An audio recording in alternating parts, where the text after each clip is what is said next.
pamilya Oronce sa sinapit ng kaanak nito na si Virgilio Oronce Jr. Si Oronce ay napatay noong July 29. Hustisya ang kanilang sigaw sa umano'y brutal na pagkakapaslang. Ang ina nito na nagmula sa ibang bansa ay nagsusumamong ilabas ang katotohanan. Mayor, tulungan niyo ang aking anak, bigyan niyo ng kataruhan ang kanyang pagkamatay. Kasi hindi makatao ang kanilang ginawa. Hindi nila tanggap ang pahayag ng PNP na nanlaban umano si Oronce. Malabo daw itong nangyari dahil nakaposas at nakadapa na ang napaslang. Kung paano siya sinrato, kahit sa gaano kasama ang tao, nobody deserves that. Masyado po nilang minaltrato ang kapatid ko.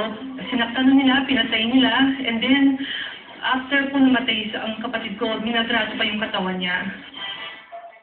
Kaya lumapit ang pamilya sa NBI upang humingi ng panibagong pagsisiyasat sa katawan ni Oronce nang sa ganon ay mabigyan linaw ang nangyari.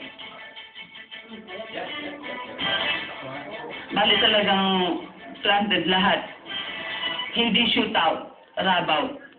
Nakiramay ang mahigit 1,000 tao sa litin. Lahat nagdalamhati at nakiisa sa buong pamilya Oronce.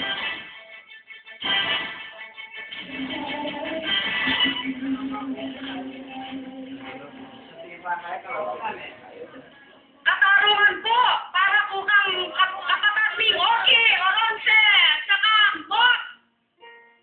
Nakiramay ang maiksi naman ngunit mabigat ang mensaheng binitawan ng may bahay ni Ogie. Basta, magkita na lang kami sa korte. Itutuloy ng pamilya ang kasong murder, robbery at paglabas sa karapatang pantao laban sa mga pulis na nagsagawa ng operasyon sa barangay Baliti, Arayan. Hindi pa inilalabas ang resulta ng otopsiya ng NBI, ngunit kampante ang pamilya na malakas ang kanilang kaso at pananagutin ang may mga sala. Kasama si Cameraman Joe Asuncion, ako si Herbie Faustino para sa Central Luzon TV 36.